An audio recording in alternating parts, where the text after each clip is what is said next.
Hello, everyone. My name is Bruce McFarland. I'm a founding member of the Democratic Alliance for Action of Santa Clarita. I've been president of the organization for several different terms. Today, I'm here to conduct a brief Zoom interview of one of our Democratic candidates. On behalf of the DAA, let me welcome Ruth Luevenos, Democratic candidate for what has been known as the 25th Congressional District. Please say hello, Ruth. Hi, everyone. Thanks for having me, Bruce. You bet. All of our questions today are based on input from our members and are worded in a way that will hopefully motivate our candidate to reveal their true nature, purpose, and values. Please listen carefully and do your best to answer the question that is asked, and don't revert to stump speech rhetoric to avoid a direct answer. So here's your first question, and it's a 1 minute. What happened in your life that made you become a Democrat, and when did that happen? Well, I am the daughter of immigrants. My dad worked at General Motors, has had to drop out of school in 7th grade, but has always been a very well-read man, read 2 to 3 newspapers and a lot of books. And I think I've been a Democrat my whole life because of my parents, because of all the things that they've done, is to especially fight for the disenfranchised people, which is what I continue doing. And I've done for 22 years in the classroom. I continue to do on Simi Valley City Council, is fight for those without a voice, whether they're unhoused, whether they're minorities, whether they're female, whether they're minors, whether they're foster kids. I've always been a Democrat because Democrats have been the big tent that have welcomed everybody. And so I think I've been a Democrat for a long, long time, lifelong Democrat, but definitely more reflective of my values and who I am and what I stand for and the work that I've done and continue to do in the classroom and city council and in the community. Okay, that's perfect. And I forgot to mention, I will give you a 10-second warning, but you were right on the clock there. So the next question is also 1 minute, and it is fairly broad. What kind of Democrat are you? I'm definitely a Democrat that has the courage to stand up. I definitely don't back down when it comes to defending those that haven't had a voice. And so I've done that as a city councilwoman and in the classroom. And that's even if I take, the ramifications and the repercussions of that. So whether it is talking about Black Lives Matter and having parents upset with me because I'm teaching about, making sure everyone has their rights, whether it's putting out videos telling immigrants their rights and getting blowback for that, including death threats, I'm going to continue to take a stand for what's right, because we have families and communities that can't wait any longer for someone to have the courage to take a stand. And so that's what I'm going to continue to do. That's the kind of Democrat I am. I have a backbone. I don't back down, and I stand up for what's right. That's the kind of Democrat I am. Perfect. Thank you. Please tell us about any recent volunteer, philanthropic, or activist activities you participated in, political or non-political, and if you had any leadership role, when were the activities, how much time you devote, and what were your accomplishments? And I will give you 2 minutes. I appreciate the 2 minutes. So I grew up poor. I'm still not very rich. I don't have a lot of money to give away. I try to help whenever I can. I do still work 2 jobs. I'm a full-time teacher. I'm a mom, and I'm a city councilwoman, and I'm running for Congress. So I don't have a lot of money to give away, but I do donate a lot of my time, a lot of my talent, a lot of my abilities that I can when and I am able to do so. I don't know when I sleep, but I have been a Girls Build a Lane mentor at school. I am the UTLA chapter chair for my union at my school, which is really important because teachers have been under attack for a long time. I'm still a Girl Scout leader because my daughter and a friend asked me if I could help out, and it's hard for me to say no. And it keeps me close to the girls and the who I'm fighting for. Right? What is it that I'm fighting for exactly, and who I'm fighting for? And it's the next generation. It's our children, right? It's our kids, making sure they have a better future, whether it's environmentally. I'm also on the board of directors for Clean Power Alliance, fighting for renewable energy, making sure we have transition to clean energy jobs, and supporting the most disenfranchised students at the continuation high school where I teach in Reseda, teaching them about farming and teaching them about animals and our environment, and teaching them about different pathways to careers. So I could go on and on, list all the different things and different ways that I contribute. Besides being a city council member, I'm on the youth council, I am on the task force for homelessness, I'm on the Ventura Council Organization of Governments. I wear many, many hats, and I'm happy to do so. I'm happy to give back in whichever way and whatever way that I can. I'm also on the Interfaith Council for Simi Valley. I think more than ever, we need to listen to each other. You have 10 seconds. Experience each other's, truths. And, I'm one of the people, so I'm there for it. I'm there to listen. Great. Thank you. As kids, many of us admired the work of superheroes. And today, it seems we need superheroes more than ever.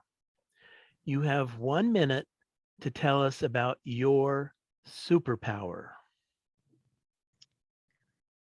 Wow. Okay, that's a hard one. My superpower is multitasking. Someone asked me when I ran for city council, how can you do this as a working mom and teacher? I said, well, because working moms always get asked to do these things because we're working moms. Because I work a full-time job and I am a city councilwoman, I always get asked to participate in these activities because I get it done. And we know that working parents are juggling a lot of things, but that we're always willing to help out. And that's definitely my superpower, is multitasking and listening. Everyone says I have excellent rapport with my students and community members. I know how to listen. I understand. And whether you agree with me or disagree with me, I'm here to advocate for you, and I'm here to listen more than anything else. Perfect. So we're going to go along that vein a little further. And because superpowers are great, please take another minute to regale us about a time in your life when you used your superpower to accomplish something good. I'm looking for something sort of specific. I had a constituent who came up to me during a meeting where they tried to censure me for telling immigrants their rights. He was very upset. He came up with a picture and he said, "Do you know who this is?" And I said, "No." And he said, "That's my sister." And I said, "I can see you're very upset about that. Why don't you tell me about her?" And it diffused the situation so quickly. And he understood that I was not his enemy, but that I was there to listen, to understand, to be compassionate and hear his story. And from someone that was completely on the opposite end of the political spectrum, but really understanding that from my perspective, he was someone that was hurt and that wanted to be listened to. And that's what I was able to offer, was to an ear to listen to him and to understand what the pain that he had been going through. And that's what I offer as a candidate. I understand the pain because I'm going through it. 10 seconds. In jobs. And I understand the financial pressures that we all feel, emotional stress that we've been through. And that's what I'm fighting for. I'm one of us. Great. You're doing really well on the clock. Thank you. Specifically, when did you decide to, and what happened to convince you to run for this office? And you have 1 minute for that. I was asked to run for this office. There were many community members that came forward from all across CD 25, from Antelope Valley to Santa Clarita and Simi Valley, and people asked me, and they kept asking. It takes a woman of color 7 to 9 times to be asked to run for office before we actually do so. And it took that many times for me to finally say yes. And they said, "We need someone that we can vote for, that we don't have to compromise our values for. And you're that candidate, Ruth. We won't have to compromise our values for you. And so we want you to run for this office. We're behind you. We stand behind you, and we got your back." And so that's how I ended up running for Congress.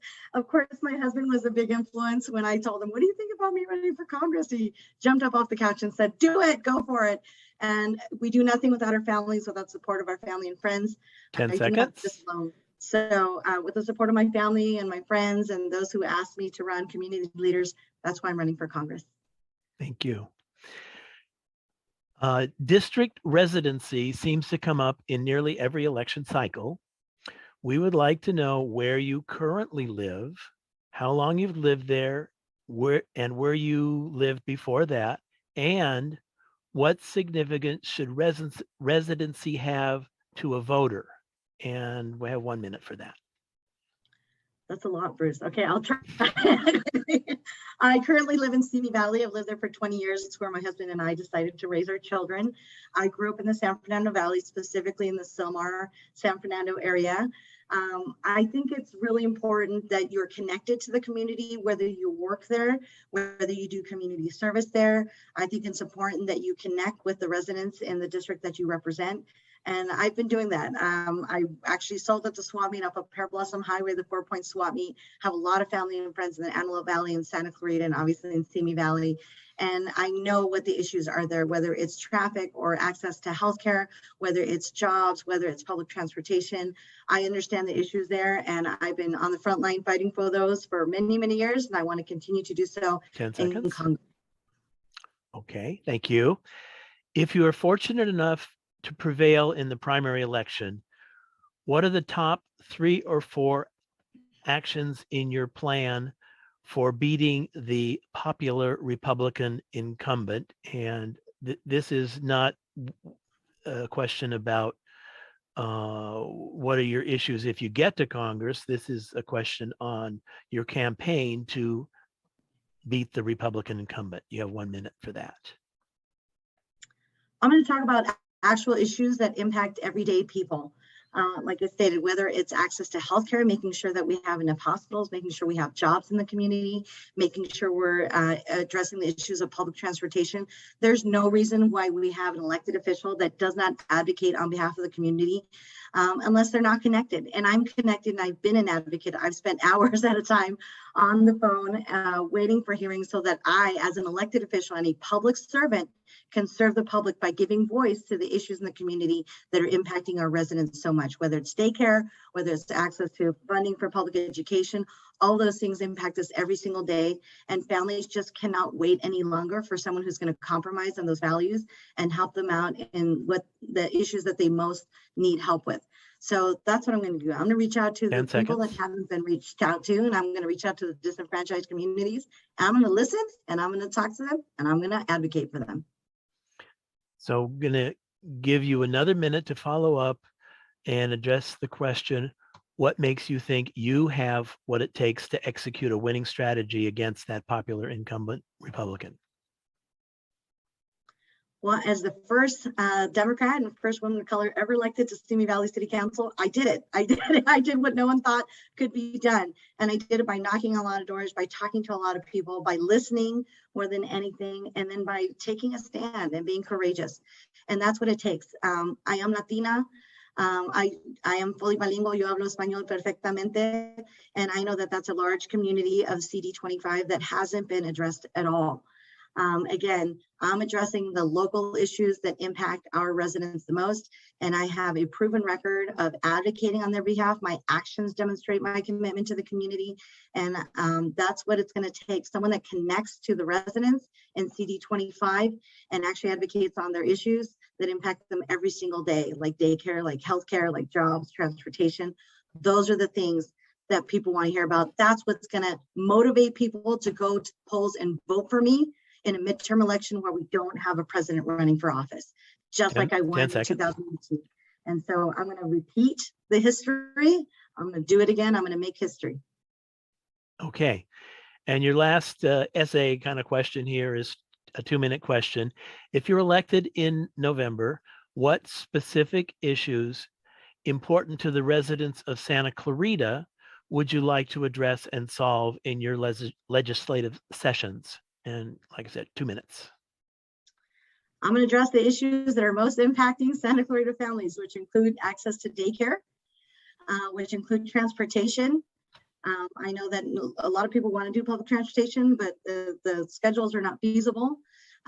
Traffic is a huge issue, and we spend a lot of hours away from our families because we're stuck in traffic on that freeway, whether it's on the 5 or the 14 or the old road.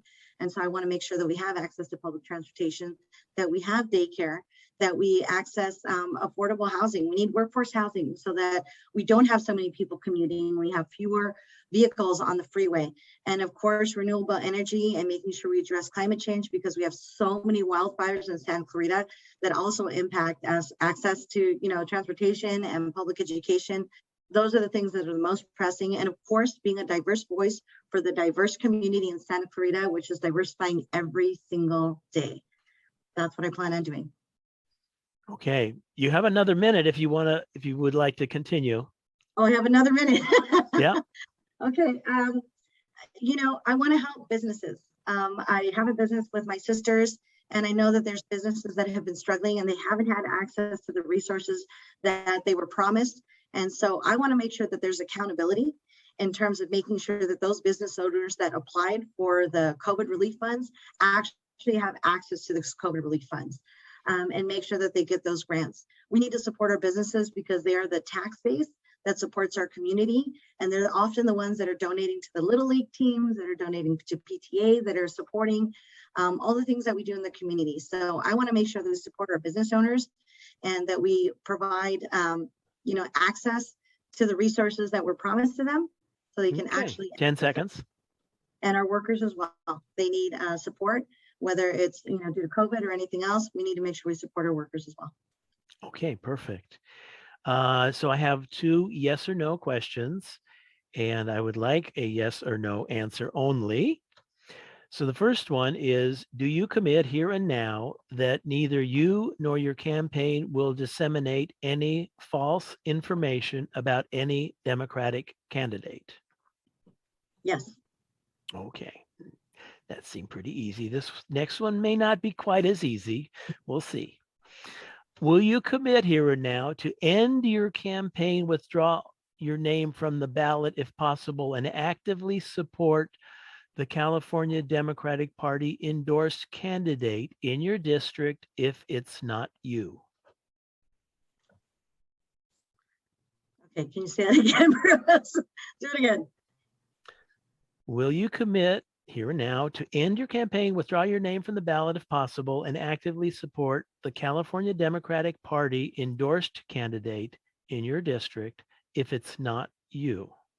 So if there is no endorsement, of course, if they don't endorse anybody, but if they endorse somebody else, will you end your campaign and support that candidate? I commit to withdrawing my name if I lose a primary, though there's no need to withdraw my name, but I commit to that. Okay. What about after the pre-endorsement conference, if they choose to endorse a different candidate? Because they are endorsing in February. So Yes. That's really what the question is based on, not on the primary. Okay, that's why I asked for clarification. So do I agree to endorse whoever the CDP endorses in February? Yes. No. Okay. Given what I've seen, you asked for yes or no. So if Yeah, people no, want an that's explanation, fine. That's I'm fine. glad to provide an explanation. We can do that another time. So that's all the time we have for today. Thank you so much for participating in the interview. I hope you'll stop by the Democratic Alliance for Action frequently and keep us informed about your campaign.